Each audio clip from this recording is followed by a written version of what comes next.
Hello everyone, welcome to HVS studies. तो दोस्तों, आज की इस वीडियो में आपके SSC MTS एग्जाम 2023 के लिए पार्ट 17 आज हम कवर करेंगे, जिसमें हम most expected question, most repeated questions आपके एग्जाम्स के लिए डिस्कस करेंगे। ये सभी क्वेश्चन एग्जाम बेस्ड क्वेश्चंस हैं। जिस टाइप के क्वेश्चन, जिस पैटर्न पे आपके SSC MTS के एग्जाम्स में क्वेश्चन पूछे जाते हैं, उसी टाइप के क्वेश्चंस आज आपको इस वीडियो में मिलेंगे। अगर आपको वीडियो पसंद आए, वीडियो को लाइक करें, शेयर करें और चैनल को जरूर सब्सक्राइब कर लें। तो चलिए वीडियो को स्टार्ट करते हैं हमारे पहले क्वेश्चन से। तो आज का हमारा पहला क्वेश्चन रहेगा बुक्स एंड ऑथर से, जो कि मोस्ट इंपॉर्टेंट टॉपिक है आपके एग्जाम्स के लिए। Who is the author of the book green signals, ecology, growth and democracy in India. तो green signals, ecology, growth and democracy in India पुस्तक के लेखक कौन है, किसके द्वारा इस बुक को लिखा गया है। तो इसमें जो हमारा करेक्ट आंसर है गिवन ऑप्शंस में से, वो हो जाएगा जयराम रमेश। जयराम रमेश क्या रहेंगे? ऑथर रहेंगे बुक के green signals, ecology, growth and democracy in India book के। अब यहाँ पे बुक्स एंड ऑथर्स की बात करी गई है, तो कुछ इंपॉर्टेंट बुक्स को यहाँ पे कवर करेंगे, जिनमें हमारी बुक्स रहेंगी final test, exit, Sachin Tendulkar. ये बुक लिखी गई है दिलीप डिसूजा के द्वारा। Not just an accountant, former हमारे कैग ऑफिसर रहेंगे comptroller auditor general of India Vinod Rai, इनके द्वारा इस बुक को लिखा गया। A bend in the river, VS Naipaul की बुक रहेगी। हाफ गर्लफ्रेंड है चेतन भगत की। Black tornado, the 3 Sikhs of Mumbai 2611 Sandeep Unnithan की रहेगी। Dramatic decade, the Indira Gandhi year, Pranab Mukherjee की बुक है। 2014 the election that changed India, Rajdeep Sardesai की रहेगी। Born again on the mountain, Arunima Sinha की बुक है। फ्लड ऑफ फायर रहेगी अमिताभ घोष की। 30 women's in power, their voices and their stories, ये नैना लाल किदवई की बुक रहेगी। To the brink and back, India's 1991 story, Jairam Ramesh की एक और बुक रहेगी। फिर आपकी फनी बोन्स रहेगी ट्विंकल खन्ना की। मेकिंग इंडिया ऑसम है चेतन भगत की। एन ऑटोबायोग्राफी है जवाहरलाल नेहरू की। The Kumbh Mela, mapping the ephemeral megacity, ये आपका मेगासिटी, ये हो जाएगा आपका तरुण खन्ना की एक बुक आपकी ये हो जाएगी। तो ये आपकी कुछ इंपॉर्टेंट बुक्स हो जाएंगी। बाकी बुक्स की सेपरेट वीडियो आपको चैनल पे मिल जाएगी, ऑटोबायोग्राफीज की भी मिल जाएगी, जिनसे एग्जाम्स में क्वेश्चन बहुत ज्यादा आपके बनते हैं। अगला क्वेश्चन देखते हैं हमारा। अगला क्वेश्चन हमारा स्कीम्स और योजना जो है उनसे रिलेटेड हो जाएगा आपका। Who launched Samarth special entrepreneurship promotion drive for women. तो महिलाओं के लिए समर्थ विशेष उद्यमिता संवर्धन अभियान किसने शुरू किया? तो इसमें जो हमारा करेक्ट आंसर हो जाएगा वो हो जाएगा नारायण ततुराने। नारायण ततुराने क्या रहेंगे? MSME मिनिस्टर हो जाएंगे, medium small and medium enterprises, micro small and medium enterprises जो है उसके मिनिस्टर हो जाएंगे प्रेजेंट टाइम में नारायण ततुराने। इन्होंने समर्थ जो स्पेशल एंटरप्रेन्योरशिप प्रमोशन ड्राइव है महिलाओं के लिए, इसको लॉन्च किया था। अब आपसे मिनिस्ट्री पूछी जाती है एग्जाम में, आपसे लॉन्च की डेट भी पूछी जाती है। तो ये सब चीजें हैं जो कि आपको याद रखनी है स्कीम से। तो यहाँ पे स्कीम्स की कुछ बात करते हैं हम। तो स्माइल स्कीम आपसे पिछली बार एग्जाम में पूछी गई थी कि कौन सी स्कीम रहेगी जो कि ट्रांसजेंडर कम्युनिटी और बेगर से रिलेटेड है। तो उसमें आपका स्माइल स्कीम करेक्ट आंसर था। पिछले साल जो एग्जाम हुआ है MTS का, उसका ये क्वेश्चन है। PM आवास योजना 1 जून 2015 को लॉन्च हुई, हाउसिंग से रिलेटेड। उड़ान स्कीम जो रहेगी ये आपकी 21 अक्टूबर 2016 को लॉन्च हुई, एविएशन से रिलेटेड है। Women at the rate work programme Karnataka ने लॉन्च करा। मेरी पॉलिसी मेरे हाथ 26 फरवरी 2022 को फार्मर से रिलेटेड है। राष्ट्रीय उच्चतर शिक्षा अभियान 17 अप्रैल 2017 को लॉन्च हुई, एजुकेशन से रिलेटेड। जल शक्ति अभियान 22 मार्च 2021 को वाटर से रिलेटेड। PM स्वनिधि स्कीम 1 जून 2020 को लॉन्च हुई। अटल पेंशन योजना 9 मई 2015 को। स्किल इंडिया 15 जुलाई 2015 को। मेक इन इंडिया 25 सितंबर 2014 को। स्वच्छ भारत अभियान 2 अक्टूबर 2014 को। और बेटी बचाओ बेटी पढ़ाओ योजना को 22 जनवरी 2015 को लॉन्च किया गया था। ये कुछ इंपॉर्टेंट हमारी स्कीम्स हो जाएंगी, जिनसे आपको एग्जाम्स में क्वेश्चन देखने को मिल सकते हैं। अगला क्वेश्चन देखते हैं हमारा। अगला क्वेश्चन है हमारा, supreme court was established in which year. तो हमारा जो सर्वोच्च न्यायालय है उसकी स्थापना किस वर्ष हुई थी? तो इसमें जो हमारा करेक्ट आंसर है वो 1950 1950 हो जाएगा। 1950 को स्थापना हुई थी हमारे सर्वोच्च न्यायालय या फिर सुप्रीम कोर्ट की। अगर सुप्रीम कोर्ट की बात करी जाए तो इसको स्टैब्लिश किया गया 28 जनवरी 1950 को। हेडक्वार्टर है सुप्रीम कोर्ट हमारा लोकेटेड है न्यू दिल्ली में। मोटो क्या है सुप्रीम कोर्ट का? तो यतो धर्मस्य और जया। ये आपका क्या रहेगा? यतो धर्मस्य जया, मतलब धर्म की हमेशा जीत होती है। ये आपका मोटो है सुप्रीम कोर्ट का। आर्टिकल कौन सा रहेगा जो कहता है कि सुप्रीम कोर्ट होना चाहिए? आर्टिकल 124। जज का टर्म जो होता है वो होता है 65 ईयर्स का। 65 ईयर्स की एज तक जो रिटायरमेंट एज रहेगी आपकी सुप्रीम कोर्ट के जजेस की। जो 15th चीफ जस्टिस हैं प्रेजेंट टाइम में इंडिया के, वो DY चंद्रचूड़ रहेंगे। रिट्स जो इशू करता है सुप्रीम कोर्ट वो कौन से आर्टिकल के थ्रू करता है? तो आर्टिकल 32 के थ्रू सुप्रीम कोर्ट इशू करता है रिट्स को। और आर्टिकल 32 ही क्या है? Heart and soul of the Indian constitution. अगले क्वेश्चन पे बढ़ने से पहले हम आपको बताना चाहते हैं कि 79 रुपीज में आपको एक ई बुक मिल रही है हमारे द्वारा, जिसमें कुछ स्टैटिक जीके के टॉपिक्स है और कुछ आपके करंट अफेयर 2022 के टॉपिक्स रहेंगे, जिनसे आपके एग्जाम्स में क्वेश्चंस बार बार रिपीट होते हैं।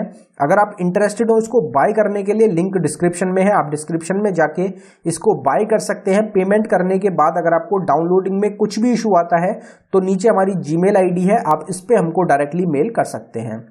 अगला क्वेश्चन देखते हैं हमारा। अगला क्वेश्चन है, what was the capital during the reign of Mauryan empire. तो मौर्यन जो साम्राज्य है उसके शासनकाल के टाइम पे राजधानी क्या थी? तो मौर्यन एम्पायर की राजधानी थी आपकी पाटलिपुत्र। पाटलिपुत्र क्या थी? कैपिटल थी आपकी मौर्यन एम्पायर की। अब दो क्वेश्चंस होते हैं आपके जो मोस्ट इंपॉर्टेंट है। एक तो आपसे एस्टैब्लिशमेंट पूछी जाती है कि एम्पायर जो है उसको किसके द्वारा एस्टैब्लिश किया गया, और एक क्वेश्चन आपसे पूछा जाता है कि कैपिटल क्या है। दोनों क्वेश्चन मोस्ट इंपॉर्टेंट है। अब जो एग्जाम्स चल रहे हैं उनमें ये क्वेश्चंस काफी ज्यादा देखने को मिल रहे हैं। तो दोनों क्वेश्चंस की बात हम यहाँ पे करेंगे, डायनेस्टी के कैपिटल की भी और डायनेस्टी के फाउंडर की भी।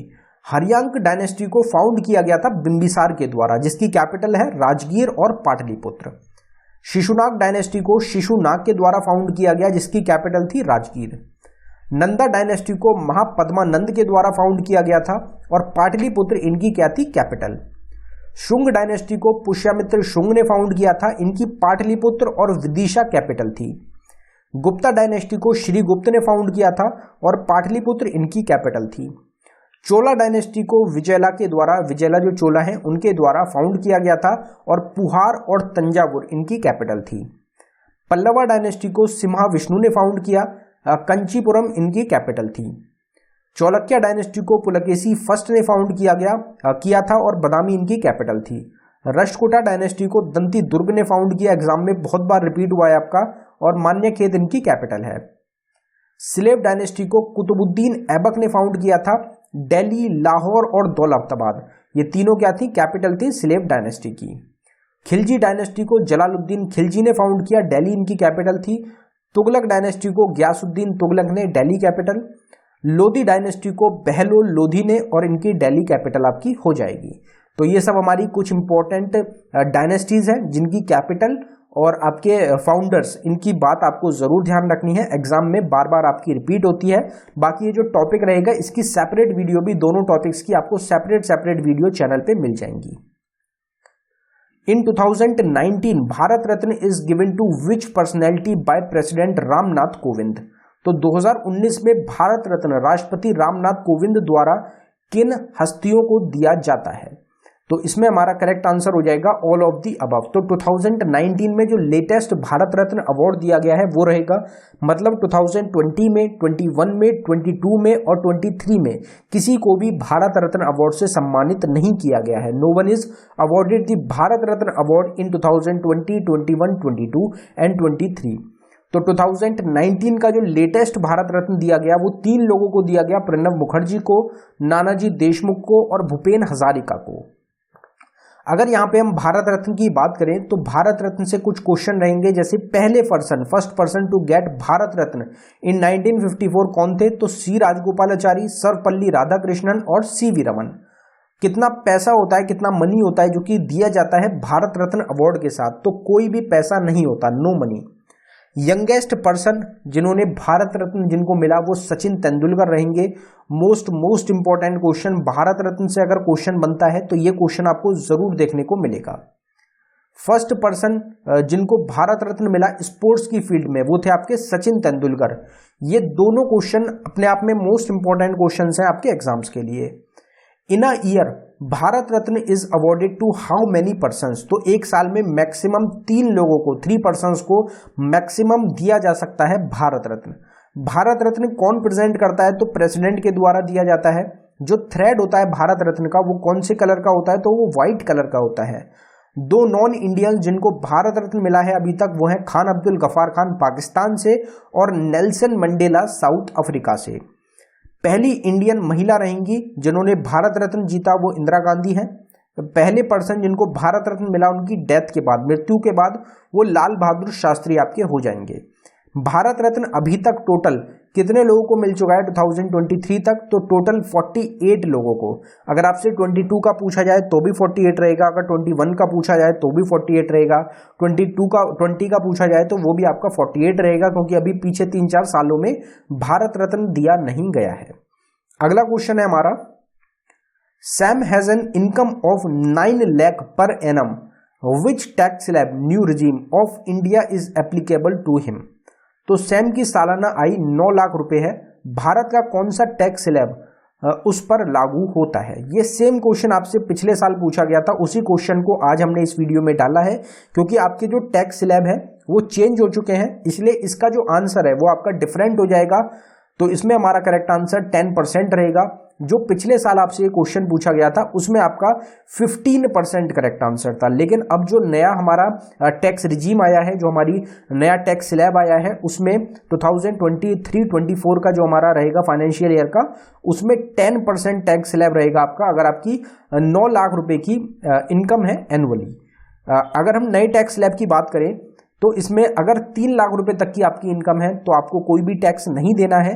अगर 3 लाख से 6 लाख के बीच में है तो 5% रहेगा। यहाँ पे जो हमारी सेविंग्स हैं और बाकी चीज़ें जो है उनको हटा के हम बेसिक सैलरी की यहाँ पे बात कर रहे हैं। तो अगर आपकी 6 लाख से 9 लाख के बीच में सैलरी है तो आपको 10%, यहाँ पे 9 लाख आ गया तो इसमें आपका 10% क्या हो जाएगा, टैक्स स्लैब आपका आ जाएगा।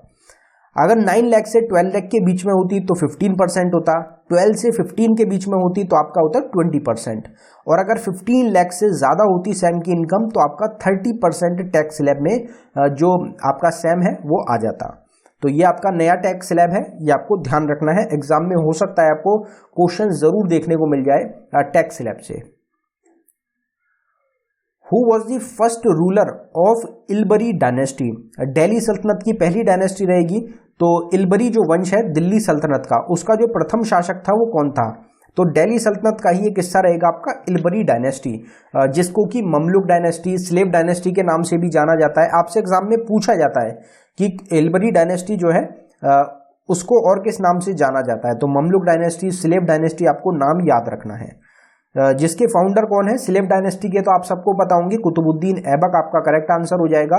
तो इलबरी डायनेस्टी के भी पहले रूलर हो जाएंगे आपके कुतुबुद्दीन ऐबक। अगर यहाँ पे हम बात करें, ये हम ऑलरेडी कवर कर चुके हैं, यहाँ पे ये क्वेश्चन हमारा रिपीट हो गया है। एक्स्ट्रा इन्फॉर्मेशन का जो पार्ट है वो हमारा रिपीट हो गया है। कैपिटल और जो फाउंडर्स हैं वो भी हमने कवर करे थे। तो यहाँ पे हम फाउंडर्स को एक बार देख लेते हैं। हरियांक डायनेस्टी के बिंबिसार फाउंडर हैं। शिशुनाग डायनेस्टी के शिशुनाग रहेंगे। नंदा डायनेस्टी के महापद्मानंद, शुंग डायनेस्टी के पुष्यमित्र शुंग, गुप्ता डायनेस्टी के श्रीगुप्त, चोला डायनेस्टी के विजयला चोला, पल्लवा डायनेस्टी के सिम्हाविष्णु, चालुक्य डायनेस्टी के पुलकेशी फर्स्ट, राष्ट्रकूटा डायनेस्टी के दंतिदुर्ग, स्लेव डायनेस्टी जो हमारा क्वेश्चन है इलबरी डायनेस्टी, स्लेव डायनेस्टी या फिर ममलुक डायनेस्टी तो कुतुबुद्दीन ऐबक, खिलजी डायनेस्टी के जलालुद्दीन खिलजी, तुगलक डायनेस्टी के गयासुद्दीन तुगलक और लोधी डायनेस्टी के बहलोल लोधी। और बहलोल लोधी जो है, जो लोधी डायनेस्टी थी ये लास्ट डायनेस्टी थी दिल्ली सल्तनत की, और लास्ट रूलर कौन थे? तो वो थे इब्राहिम लोधी। इब्राहिम लोधी को बाबर ने मार दिया था फर्स्ट बैटल ऑफ पानीपत 1526 में। तो 1526 तक आपकी दिल्ली सल्तनत जो थी रूल किया था दिल्ली सल्तनत ने इंडिया में। Since which year did the IPL started, तो आईपीएल की शुरुआत किस साल हुई थी। सेम क्वेश्चन पिछले साल आपसे पूछा गया 2008, जिसमें हमारा करेक्ट आंसर था। लेकिन यहाँ पे जो हमारा मेन रीजन है इस क्वेश्चन को डालने का वो रहेगा जो हमारी बाकी जो हमारा पिछला हुआ है 2023 का, तो अभी प्रेजेंट टाइम में चल रहा है, तो उससे तो आपसे क्वेश्चन नहीं पूछे जाने के। 2022 के 21 के आपसे बन सकते हैं क्वेश्चन। तो हम उसकी बात करेंगे कि आईपीएल जो है सबसे पहले आपका 2008 में खेला गया था, जिसको जीता गया था राजस्थान रॉयल्स ने। तो सबसे पहला जो आईपीएल जीता वो राजस्थान रॉयल्स ने जीता, जिसमें रनर अप रही Chennai super Kings. Player of the series थे इसमें शेन वॉटसन, जो कि राजस्थान रॉयल्स से आपके खेल रहे थे।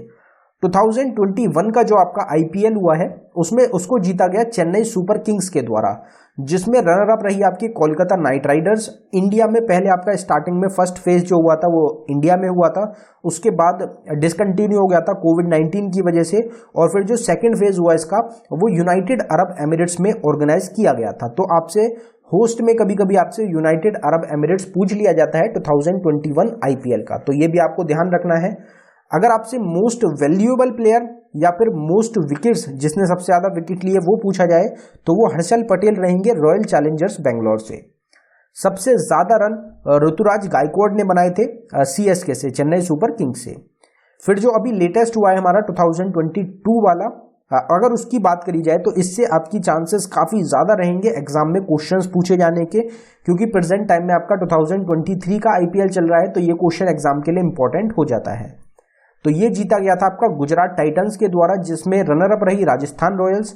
सबसे ज्यादा जो रन लिए गए या फिर मोस्ट वैल्यूएबल प्लेयर या प्लेयर ऑफ द सीरीज आपके कौन रहे, तो वो रहे जॉस बटलर राजस्थान रॉयल्स से। सबसे ज्यादा विकेट आपके युजवेंद्र चहल ने लिए राजस्थान रॉयल्स से ही, ये भी आपके खेल रहे थे। तो ये आपको कुछ इंपॉर्टेंट क्वेश्चंस हैं जो कि आईपीएल जो हमारा रहेगा उससे याद रखने हैं। अगला क्वेश्चन देखते हैं हमारा। अगला क्वेश्चन भी मोस्ट इंपॉर्टेंट क्वेश्चन है हमारा, स्पोर्ट्स से रिलेटेड, और 2023 में जो आपके एग्जाम्स हुए हैं उसमें ये क्वेश्चन आपका बार बार रिपीट हुआ है। तो फिफ्थ एडिशन जो हुआ है खेलो इंडिया यूथ गेम्स का 2023 हेल्ड इन, तो 5वां खेलो इंडिया यूथ गेम्स 2023 कहाँ आयोजित किया गया। तो इसमें हमारी स्टेट थी मध्य प्रदेश। मध्य प्रदेश में जो भोपाल है वहां पे आपका ऑर्गेनाइज किया गया, आपका आयोजित हुआ 5th खेलो इंडिया यूथ गेम्स 2023 का, जो कि 2022 वाला एडिशन रहेगा। यहाँ पे खेलो इंडिया की एक बार बात करेंगे तो टोटल हमारा 5 हुए हैं अभी प्रेजेंट टाइम तक। तो फर्स्ट खेलो इंडिया यूथ गेम्स जो हुए थे 2018 में, वो आपके दिल्ली में हुए थे, जिसको जीता गया था हरियाणा के द्वारा। जो सेकंड एडिशन हुआ खेलो इंडिया यूथ गेम्स का 2019 में, वो पुणे महाराष्ट्र में हुआ, जिसको जीता गया महाराष्ट्र के द्वारा।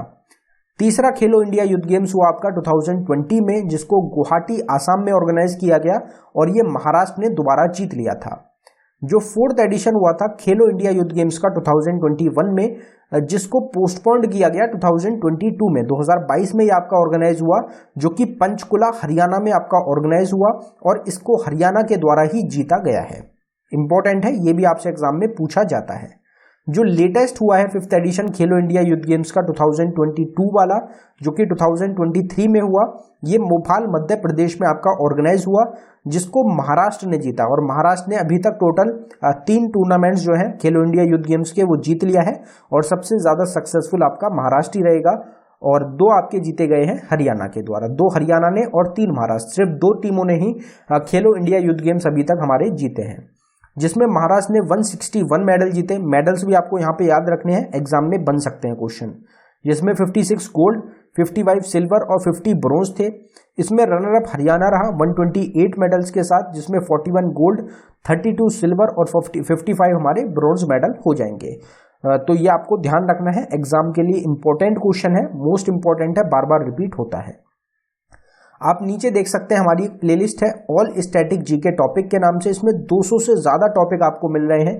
प्लेलिस्ट का लिंक डिस्क्रिप्शन में है, आप डिस्क्रिप्शन में जाके इस प्लेलिस्ट को देख सकते हैं, जिसमें हर एक टॉपिक की आपको सेपरेट वीडियो चैनल पे मिल जाएगी। अब यहाँ पे एक हमारा क्विज का क्वेश्चन है, जिसका आंसर आप सभी को कमेंट बॉक्स में टाइप करना है। तो हमारा क्विज का क्वेश्चन है, supreme court was established in which year. सर्वोच्च न्यायालय जो है उसकी स्थापना किस वर्ष हुई थी। तो गिवन ऑप्शंस में से आपका जो भी करेक्ट आंसर है आप उसको एक बार जरूर कमेंट बॉक्स में टाइप कर दें। अगर आपको वीडियो पसंद आई हो वीडियो को लाइक करें। अगर आपने अभी तक चैनल को सब्सक्राइब नहीं किया है तो आप चैनल को जरूर सब्सक्राइब कर लें। धन्यवाद।